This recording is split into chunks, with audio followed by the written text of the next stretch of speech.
Good afternoon, good people. This is your host, Calvin Anderson, for the Check In With podcast. Today we have another amazing guest today. My guest today is an aspiring clinical psychologist. She currently is working in her third assistant psychologist post to gain a breadth of experience working within different healthcare settings.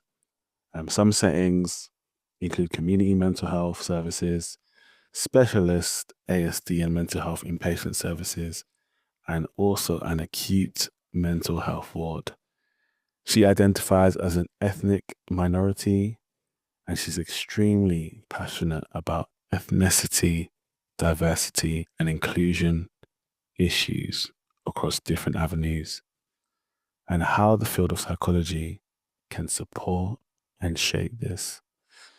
Ladies and gentlemen, please give a warm welcome to Nadia Khan. Nadia, how are you? Good, thank you. Thanks for inviting me. It's really, really nice to be here. It is an honor. Thank you for saying yes, first and foremost. Yeah, of course. Yeah, I guess it was something that I wasn't expecting, but it's really nice for the opportunity to come up and to kind of use the space. No, thank you. Nadia, I know I've introduced you, but give us, I guess, the reason for you becoming a psychologist. Like, what about that specific thing said to you, this is where I want to go, this is what I want to do? Um, it's interesting because I think for me, I didn't actually set out to become a psychologist. I kind of just fell into it. Yeah. So, I always knew from when I was quite young that I wanted to be in some kind of helping profession in some way. Mm. I guess for me, because of my background and, I'm South Asian and my parents are immigrants, being like a therapist or a psychologist in that way wasn't, number one, I think, spoken about a lot. I didn't really know that it existed. I knew that therapists existed, but it felt like it wasn't something that would be achievable for me.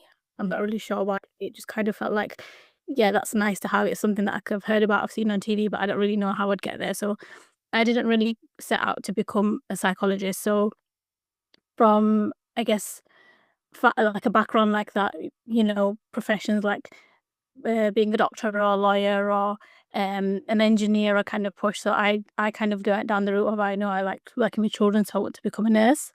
Yeah. So I'd applied to actually become a nurse, and I went and I did my interview and everything, and I just did not vibe with it. There was just something about when I went on the course, when I went for the interview, that I just thought, this isn't for me.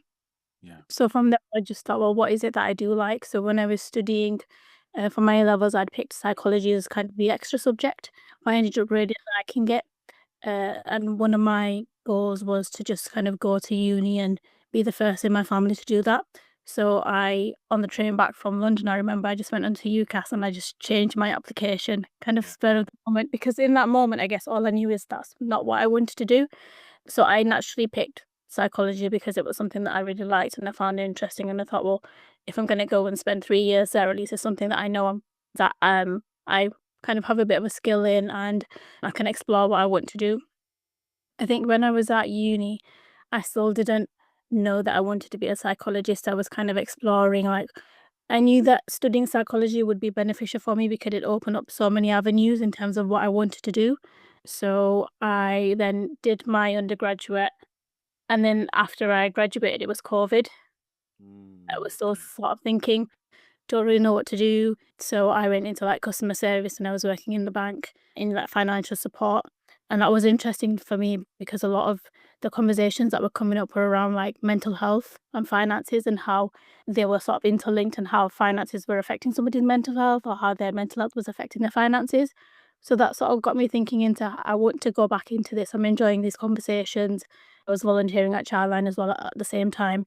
So then I went to do my master's back into psychology to try and think, well, still figuring it out here. What do I want to do? And then it's when I went to do my master's is when I realized that there was all of these professions in terms of like how to become a clinical psychologist. I learned what an assistant psychologist is.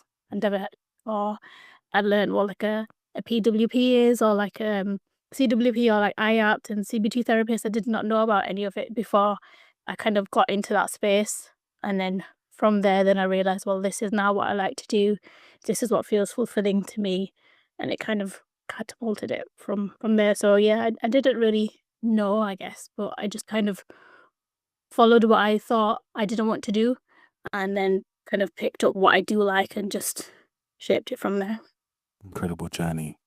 What advice would you give to anyone that wants to embark on the same journey that you have done? What would you say?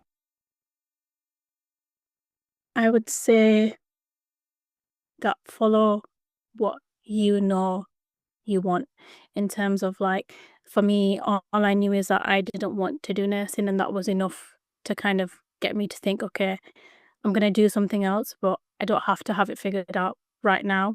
Yeah. Um, and also that it's okay to not know, it's okay to not have it figured out, and it's okay to go down different routes. I think with the profession of psychology, it's very difficult because an assistant post is a really good thing to have, because essentially the post is made to help you get onto the doctorate. But there's so many other ways that you can gain that experience, and so many people's routes can be a lot different. So I think one of my advice would be, don't get caught up in feeling like you have to do that specific route. It's about what you're getting from the role, what you're getting from the experience, what is those things that you're learning that could then help you progress your journey. So I would say imposter syndrome is very real, but just try to navigate as best as you can, and yeah, just speak to people that and see how they can help. Because one thing that helped me was listening to other people's journeys, like even speaking to actual qualified clinical psychologists, even asking them, when did you like figure out what you wanted to specialize in? How did you do this? And I think that then takes some of the pressure off. For the listeners, Nadia, explain what an assistant psychologist does. Yeah, so an assistant psychologist post can vary quite a bit depending on sort of the service you're in. So you can work in community mental health services, you can work in inpatient mental health services, you could work in like physical health, and it's each role, I guess, kind of depends on the needs of the service. So you work under the supervision of a qualified clinical psychologist, and you would work alongside them to sometimes maybe deliver some like therapeutic interventions, so more of the ending work. So sometimes you can do like guided self-help, you could do some sleep activation work, you could sort of pick sort of things from modalities under their supervision, and part of that you could be involved in group work. Some of the services I worked in have had like DBT groups, so you could be involved in facilitating that. You may also be involved in like assessments. In some memory services, you might be involved in that. Another part of the role, I guess, is in terms of that research. So could be involved in research projects within the service, or you could get involved in service evaluations in terms of how well is what the service is doing and what can be done to improve it. Also, audits. Sometimes it can be like outcome measures, but essentially, it's a role for you to just kind of absorb and learn what you like, where your strengths are, and what you want to keep developing on. Thank you for that, Nadia. Such a insightful, and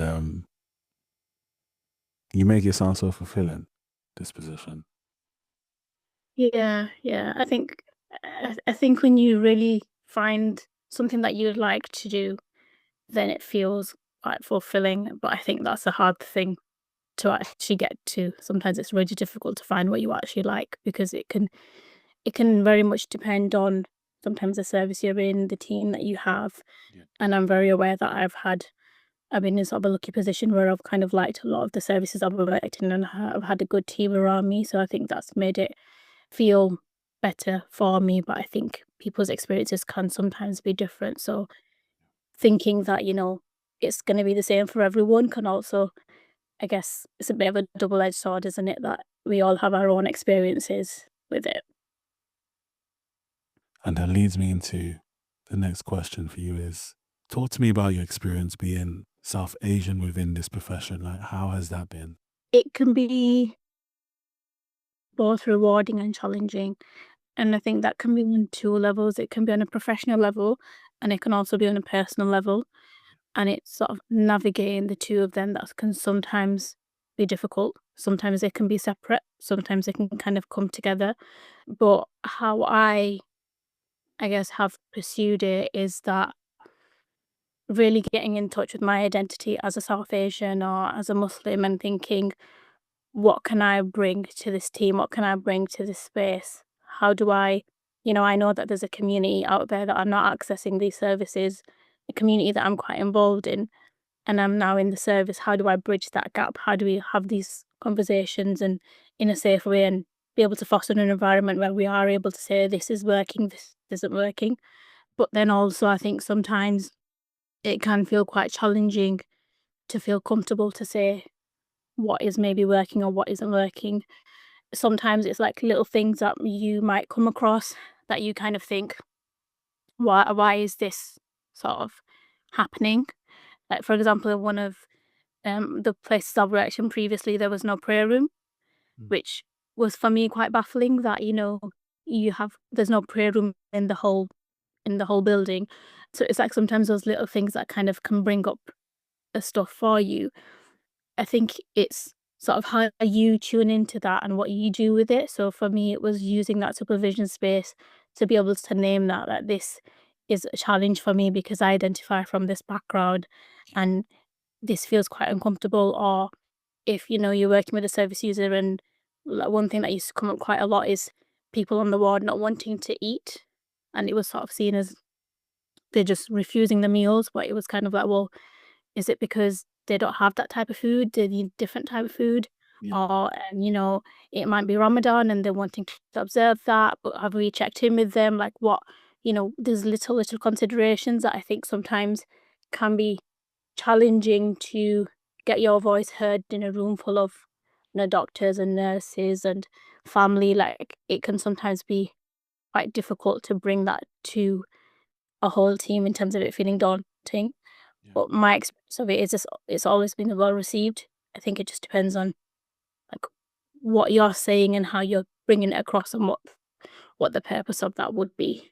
And you said something so key when you said about, and this ties into when we speak about being fulfilled, the environment, the people who you're working with, the team, and who takes consideration on the things you mentioned and the things that are purposeful and meaningful to you as well.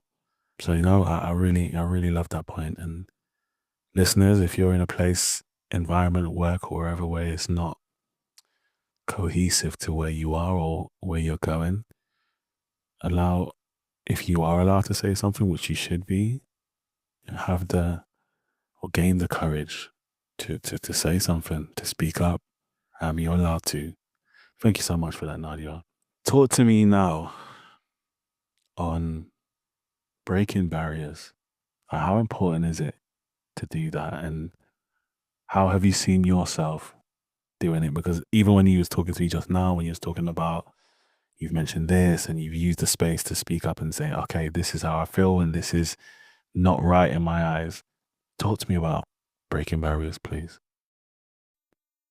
Yeah, I think it can be very, very hard to break barriers sometimes, especially as someone who's maybe from an ethnic minority, because you can go into these services and you can see sort of predominantly like white middle class, and it can almost feel quite difficult in terms of like, how do I break that barrier? What do I do?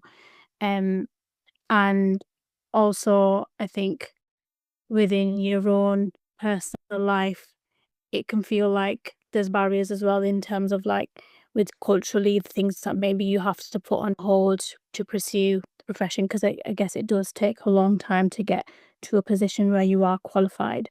And it's a lot of sacrifice that you're having to make. And even sometimes that feels like a barrier that you're trying to break. And I think there's so many levels to it, even in terms of like the whole funding aspect of it and how that can then create another barrier that feels quite difficult.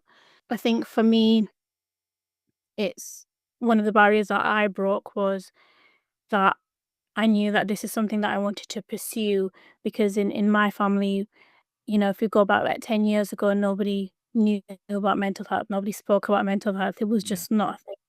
But, you know, times have shifted You know, I have family members who, when I was going to study psychology, completely didn't understand it. They were thinking, you know, they give you the classic, are you just going to learn to read my mind?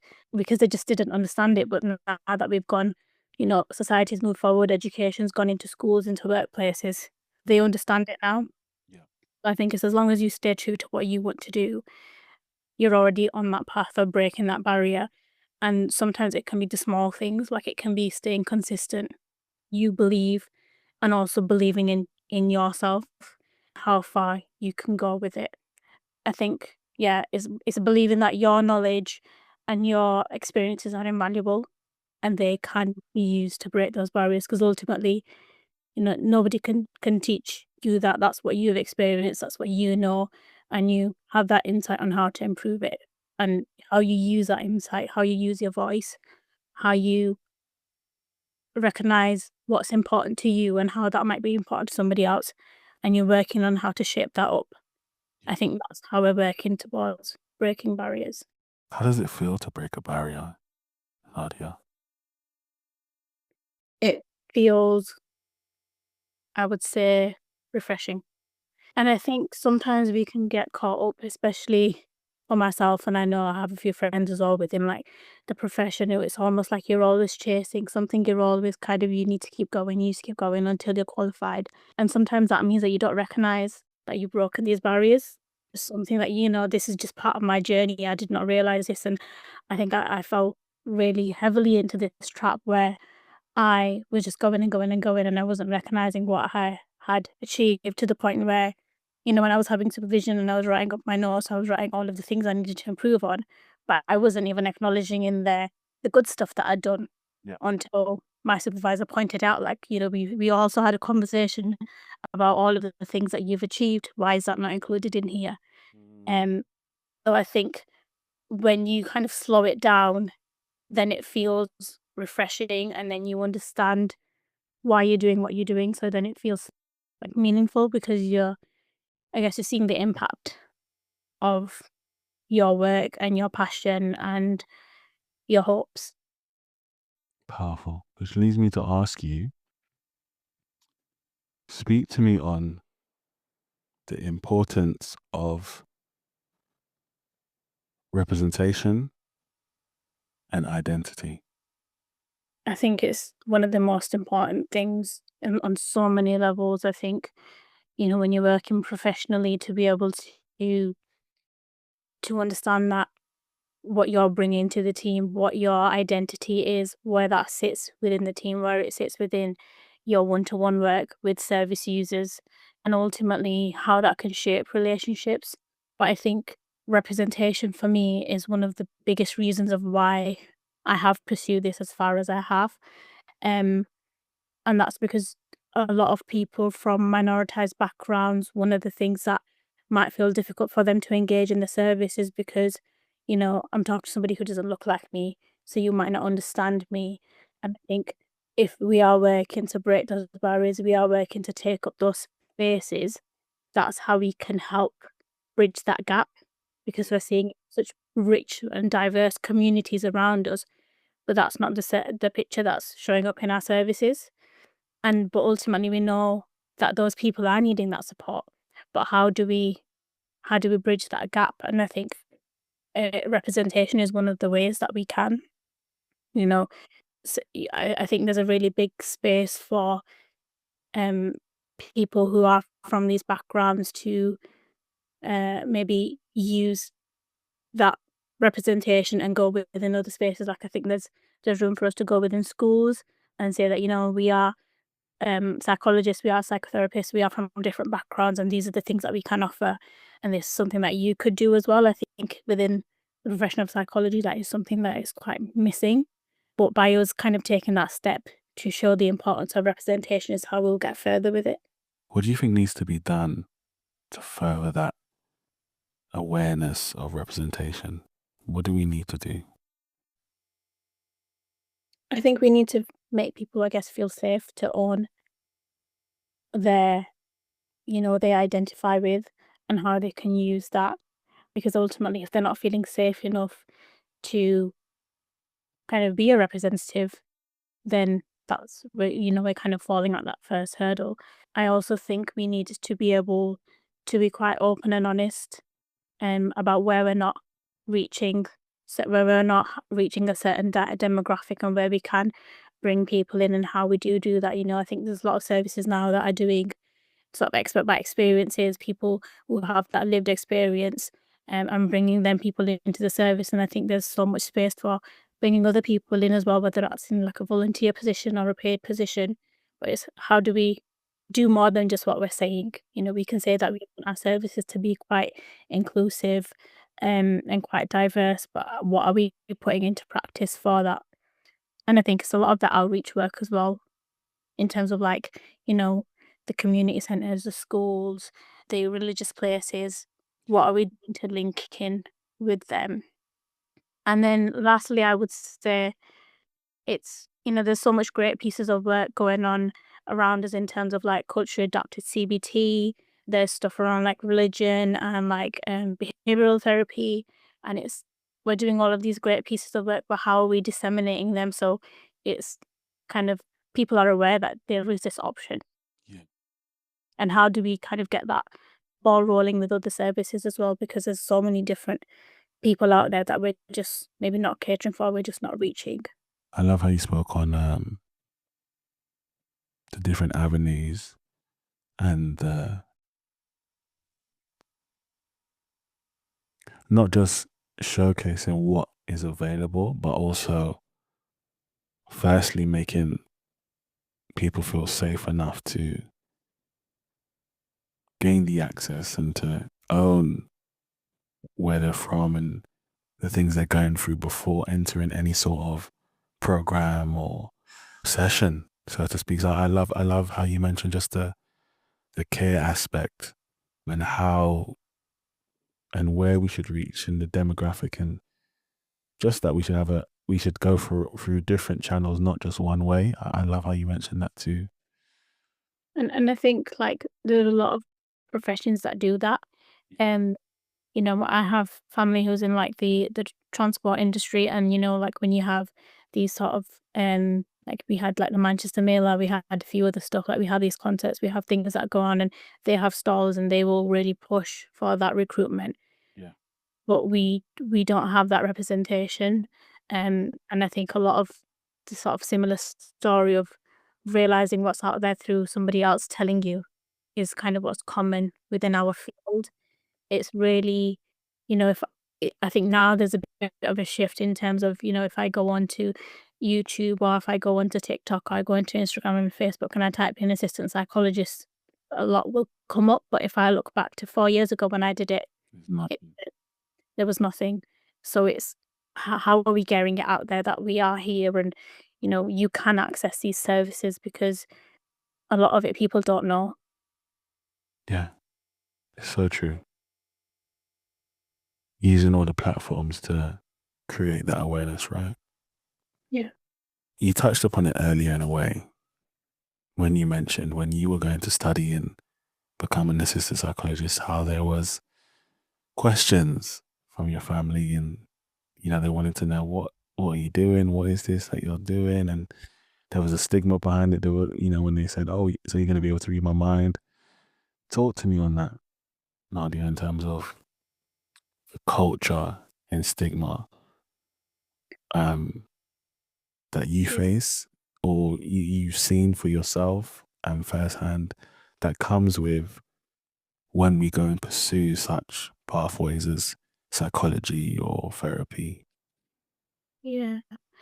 I think one of the things that I really got at the beginning is that nobody got it. They didn't understand why I was doing it. It was kind of like you're just going to uni and you're just gonna go and have fun and you're gonna come back, you're not really gonna do anything with this. And even I guess then when I went with the idea that I'm not doing it to become an assistant, but I knew that it would get me somewhere in some way, whether I went into marketing, whether I went into IT. Fundamentally psychology is around understanding people, so I would be able to apply it in some way. Yeah. But that didn't feel, I guess, purposeful for them. So it didn't make sense. Why are you gonna move so far away and spend all of this money and get into, all of this debt and go do that when you could? go and do something that's got a guaranteed job at the end of it. Yeah. So for example, nursing, so you're gonna do it, but at least you'll have the job at the end of it. Mm. And I think a lot of that stigma sometimes can come from fear. Yeah. Um, and I think particularly from, ethnic minorities where there's a large proportion of the family or the parents or the grandparents who are immigrants and they've come here and they built a life for themselves. They are wanting their children to be able to go into a profession where there's that financial stability, where there's that security. Yeah. Like, my dad was telling me to become a dentist for the longest time. Sometimes it was so scary to me. And I think it's more from a place of wanting people to be secure, and it's harder to see how you're going to do that with a profession that's not quite defined like that. Yeah. If I didn't know exactly where I was going to get going into it, how was my family able to then know as well? Mm. Whereas, with a doctor or a lawyer, okay, you're studying 3 years and you're going to go do this, and then this is the next step. That's very well kind of defined and applicable. Like everybody sort of knows that, so that feels a lot more safer to them, I think. Um, and I think it's just, how do we work around it? And it's a lot of it is just believing that what you're doing, as long as it's what's going to make you happy, you will be able to apply it in some way, shape, or form. Even if I studied psychology and I decided that I didn't want to do clinical psychology and I didn't want to become an assistant, there's something in that that I can apply to something else. Whether I decided to go into marketing or if I wanted to go into IT, fundamentally the skills that you have that you've picked up will be able to get you somewhere, and people from your culture might not understand it. But now when it's sort of, you know, 8, 9 years down the line, now my family are my biggest cheerleaders. They're telling me, go pursue the doctorate, do this. And, they're so happy, they're so proud. And that's because they just didn't understand then. It's not coming from a place of, ignorance or being mean. It's just maybe just not understanding it because Yeah. it wasn't part of what the picture was in the community. That wasn't seen as a secure job. And you never know, in 10 years' time, it might be. It might be something that's, this is the route for it. This is how you're going to get there. This is how it's secure. And I think for me, it was trying to give that compassion to them that they didn't have these views because they were trying to stop me and they didn't believe in me and that my dreams weren't achievable. It was just because they didn't know and they didn't understand. And when they started to understand, like I remember when I graduated from my undergraduate, that's when some of all of this push was being made throughout when I was studying to talk about the importance of mental health within like the normal workforce. So Yeah. that's when I saw a shift within my culture, and it Mm. became okay. Mental health is a thing. It's not that you just need to go pray. You're not just depressed isn't just sad. These are actual things that are impacting you, and that's where the shift came. So sometimes it's giving compassion that it might take a bit of time for people to understand, and you might be a little bit ahead of that. You might see that 5 years before, Yeah. as long as you're doing it for the right reasons and you can kind of give that compassion to them. I think you will come out the other end of it and they will eventually understand it too. And you'll get to a really good place where then they become these people who believe in you probably sometimes more than you believe in yourself. Nadia, give me, your family obviously were back home and they're now in UK, right? Yeah. What is and we can probably relate to this because I'm from Jamaica. What do you say the mentality is back home compared to the mentality being in London? I think it's a bit it's a bit difficult for me because I guess my dad came here when he was quite young, so he still kind of did school and things here, so he still had a bit more of an understanding on how it is, I guess, in the UK. Whereas my mum kind of came when she got married, so even that was a bit of a difficult kind of not difficult, but I guess a bit of a difference. And I think it's a lot different back home in terms of mental health. It's Yeah. maybe a bit more shaming from my understanding, and I think even the way their services are can be quite traumatic for people. I think there is obviously progress that's being made, but sort of mental health can kind of be seen as something that's wrong with you, and that's something that, shouldn't be happening to you, rather than something that you can recover from, or something that you might be struggling with. I think some of that compassion is not the same as we see here. And that also might be because of the way, I guess, this society is here. I guess we're more secular here. We separate, religion from our society. But where I'm from Pakistan, and religion is very tied deeply into society and, government, the law. So it can kind of be seen as if you're struggling with mental health is because you're not praying enough, or you're not being a good son or a good daughter, or you're not fulfilling certain values that are important to that community. And then that can be difficult for people to have that compassion towards you. And I think they're more on their medical model compared to where we are. I think we're making more strides in terms of, using that biopsychosocial model towards mental health, and thinking about where we can bring all of these things together, because ultimately people are quite complex. And how do we help somebody in so many different ways? But where I've seen in Pakistan is it's more of medication, which can then be difficult. And again, I think it's a lot of just not understanding and not knowing. I think that psychoeducation is just not there at the moment, is understanding what mental health is. Yeah. Completely. Hmm. What would you say? How's the difference? Again, like similar to you, and I guess like the mindset back home is one of survival. So if that's like the main, I guess, mentality, I don't think there is the option of taking the time to see how you're doing or process what's going on in your mind. And I guess even in some ways it could be shameful. It could be looked at as weak, or, you know, let's just get on with it. I just have that let's get on with it mentality, and, maybe just rest, go to sleep, wake up, and that takes care of it. So yeah, I definitely feel as if, back home there is that let's just get on with it. Let's just do what we can. Let's just keep busy. Let's just keep going. But obviously now there is avenues where we can look at our mental health and mental well-being, and not just push it to one side and fill it up with work, Yeah. or fill it up with events or social settings. Or not to say that those things aren't good, but when the event's going to finish, right? The event doesn't run forever. So when the lights are off or the things are done and you're back home by yourself, what happens then? And Right. and I wonder sometimes if that's like to do with kind of the mentality that's been inherited almost, like, Yeah. from their parents, in terms of, you just need to get on with it. Yeah. Like, you just have to do it. This is just kind of how the world works. Yeah. No room for sort of taking that time or that compassion for somebody, because this is just how our society is set up.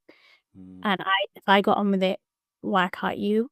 yeah. I think that's the difference in mindset compared to in London, where we're sort of saying, okay, well, you might have had it different, but society is different now, and I'm struggling in a different way. And sometimes I do think if it's that gap that can make it different. Definitely. Because, when you're younger, you're told that nothing leaves the house. Like everything that happens, we keep in these four walls and don't mention anything to anyone, which can be, traumatizing, because there may be things that you have questions to, and things you want to ask that you may be afraid to ask or don't want to ask. And if you don't, you just grow up with just these unanswered questions or unanswered feelings that may come to you. And yeah, Mm.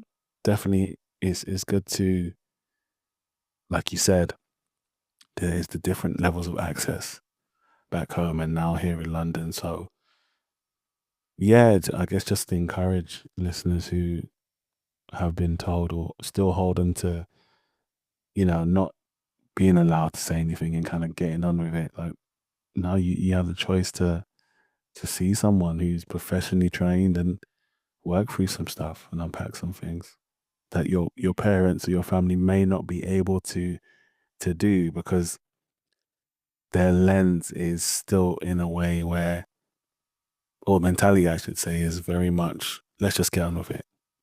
Let's just keep it close to the chest and let's just keep going. Yeah. And another that that kind of reminds me of is that also that mentality of let's just push it under the rug. Yes. It, let's just not talk about it. Let's just move on. Yeah. And then that can lead people to kind of, if it's not addressed, it stays within you, and then that kind of carries through, and then things bubble, and then something kind of get bad or get to crisis. But I guess, like you said, it's kind of understanding that we have a different option. We can seek that support. Yeah. But one thing that's also helped me is having the compassion and understanding that, our parents or our elders, although they have this mentality, they're also seeing a lot of change in the world, and they're trying to keep up with that change, and they're trying to change as much as they can. Yeah. I It might take them longer to unpack that mentality, because that's ultimately what they've lived with for, 40 years, like, let's say you want to give an example, and it must be really hard to then go and change. Yeah. We've grown up in a society where that change is already happening. So sweet. It can be really hard to then, make them say, "Okay, well, now talk about it," and that's not what they've done their Yeah. whole life, and I think that can sometimes take just, like, little chipping away at, because when ultimately they're living their life for the first time as well. They're learning, they're navigating how to get through it. And sometimes it might be you taking a different choice, you deciding, I don't want to brush this under the carpet. I can't keep this all within me. I'm going to speak to somebody. And they're seeing a change in you and thinking, okay, yeah, maybe I can do that too. Maybe that's something that's going to help me. It circles back to how you said sort of that representation. We're doing it at work, but we can also do it within our house. We can also show, okay, I understand it can be quite scary for you to get this support, but I've done it and it's helped me. Yeah. Or do I help you now access this? Yeah, no, that is so. Thank you for saying that. I can only imagine people have frustrations with their parents and stuff because they only see it in a certain way. But like you said, they're learning now. They're seeing things change before their eyes, and they're trying to catch up. So definitely, for the listeners, if that's you and you kind of feel frustrated at the parents, the family, just offer some grace and as Nadia said, mentioning that I can't keep it under wraps. I'm gonna go see someone, and they may see that example and say, "Hey, how was the session you spoke about that you were going to last week? I feel like I want to try." So yeah, just to offer some grace and love and support, I guess. And kind of what you'd want from them. Sometimes you might be in a position to offer that back, Yeah. and it might be sometimes the skills that you learn from that support that you can maybe teach to them. Maybe it's that they don't need to go for the actual proper, therapist and sit there in the room, Yeah. but maybe there's that one time where they're dealing with that situation and they're able to hear what you say, and you can say, okay, we can do this differently. I've done this differently before. And you can model that. And even that's doing something more than just doing nothing with it. Yeah. Yeah. And I think sometimes we can get frustrated and we kind of just want to change it all at once. But sometimes it's just the little things. It might be that one day that I told my family member to do something differently, and it didn't work. But the next day, I tried something even smaller, and that did work. Yeah. So we can change it in small, small ways. Nadia, I was just saying it. What I can hear, or you can even tell me, are you saying this from a personal experience in terms of how you're navigating and saying things to me now? Are you saying it from a personal place or an observational Yeah. place? Definitely, definitely from a personal space. I think, like I said, when I was growing up, and if I was struggling with my own mental health, it was just never thought about. It was never thought about these supports out there that you can go and access. Yeah. And if you think about, your parents are the ones who want the most for you. So if they're not recognizing that you have that for you, that's not even available for their child, they must not think that that even is on the table for them. Like, that just must not exist, because they want the most for their child. So if they can't even see that for them, it must just not exist. and then, everyone's just kind of coping in their own way. And when I've sort of learnt to navigate kind of how I'm feeling and my thoughts, and I'm able to have those conversations where, it can be difficult sometimes to speak to your family or to even, your external family and elders and think about how do I say this with respect? Yeah. We need to create a space to say, we've been doing this for a long time in this way, but it's not working. How do we change this?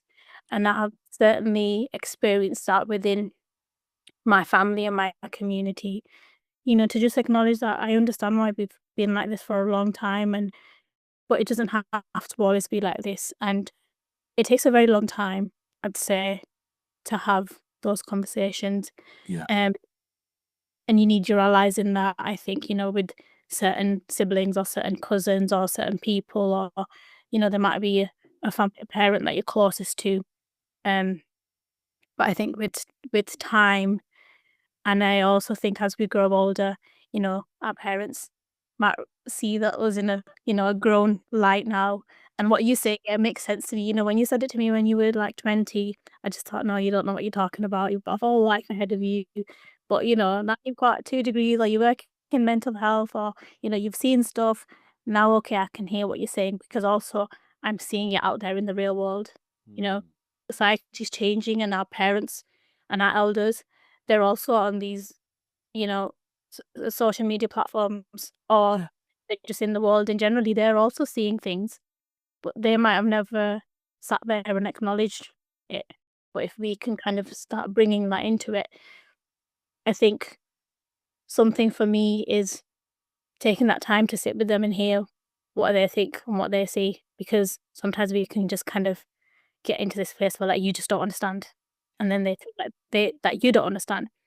You know, it's made me really think about how in my therapy sessions I'd sit there and I would say, "Okay, well then help me understand." Mm. And why at home is it just like, "No, you don't get it, I don't get it," and that's it. Yeah. Sometimes it's just taking that time to listen to them and hear what they have to say, and then think, "Okay, well, how do we meet in the middle?" How do we meet in the middle? I love that. You spoke about a doctorate earlier. Is that something you're going to be embarking on? Because as you're talking, it already sounds like like if I didn't know you wasn't a doctor, I would have thought you was already.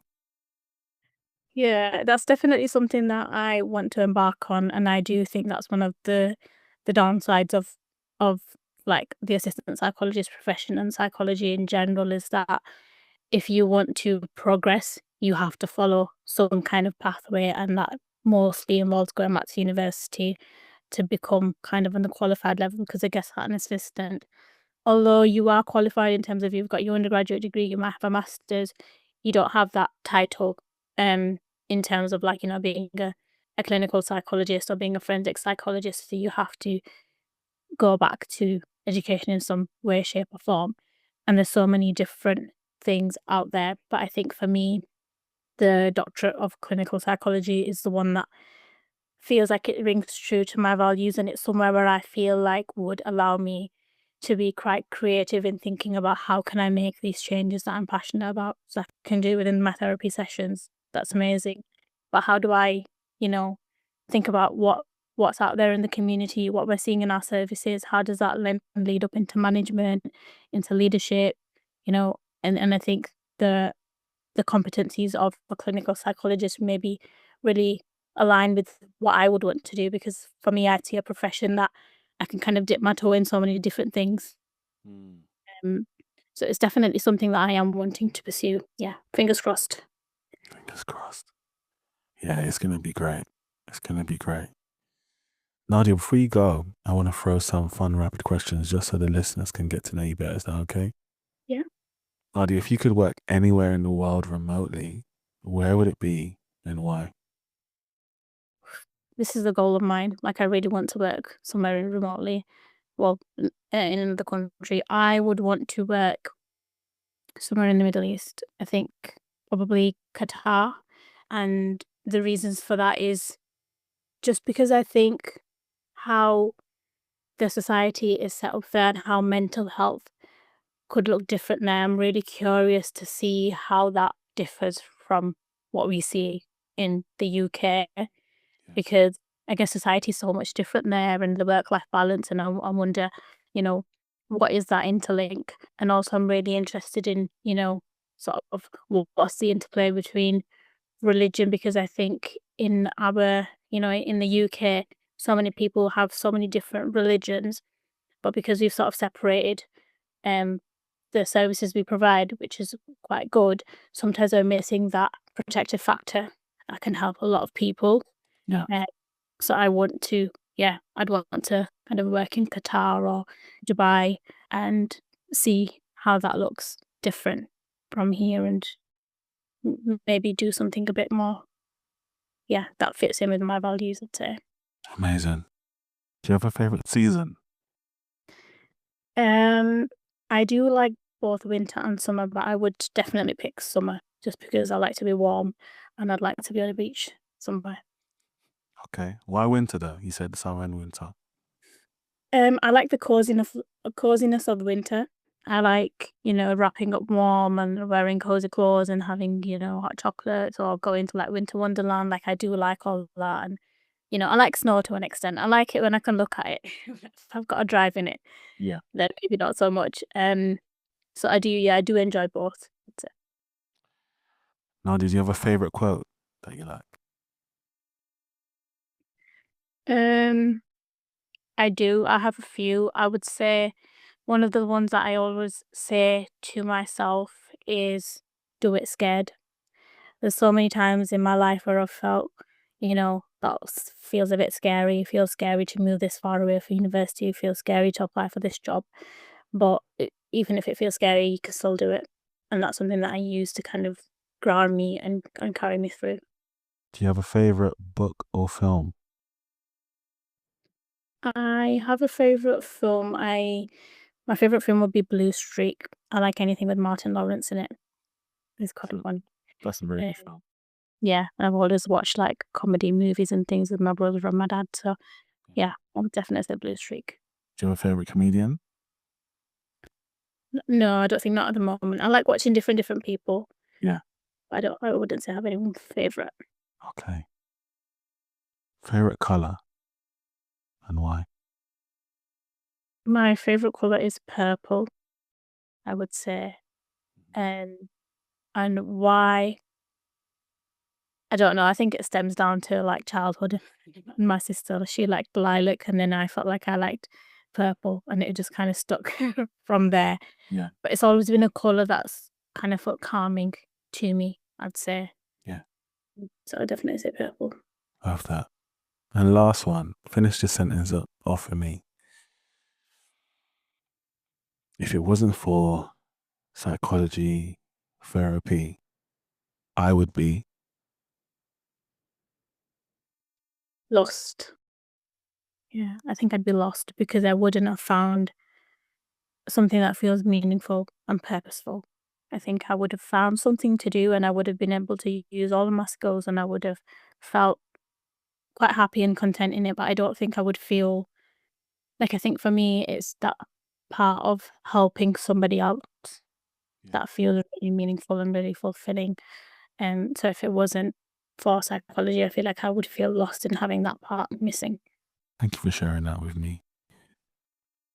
Nadia, for anyone that wants to begin therapy in terms of their own personal therapy, or what would you suggest, or what would you advise someone who's looking for a therapist, wants to begin, wants to start?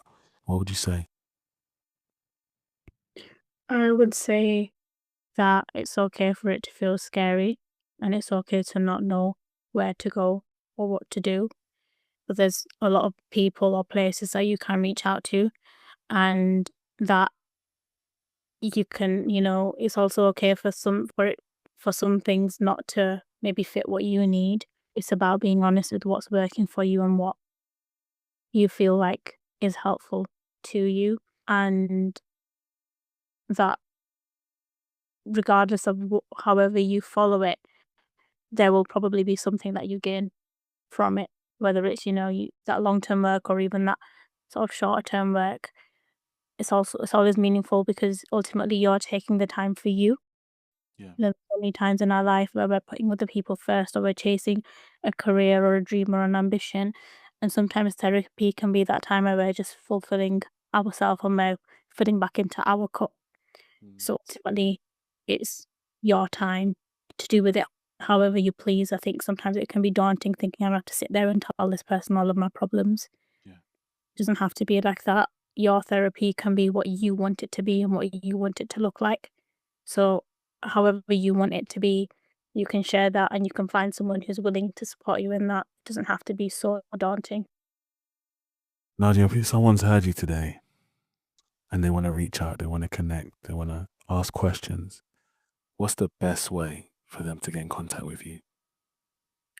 The best way at the moment is LinkedIn. So if you just search my name, Nadia Khan, it come up on LinkedIn. Interestingly, I did start like a psychology page, which I kind of left to the back burner until you reached out to me, and I thought maybe I should pick that back up. And so which is at Psych Me Out, which is going to be about me just navigating my journey, to hopefully when I get onto the doctorate and when I qualify, Yeah. and just everything that kind of comes with that, the good, the bad, the ugly. So if anyone wants to reach out, I'm more than happy for them to. Yeah.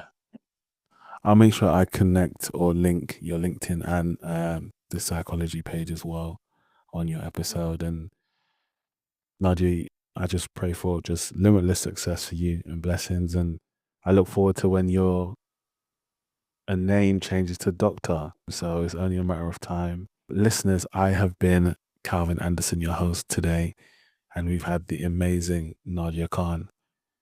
Have a lovely evening. Take care. Speak soon. God bless.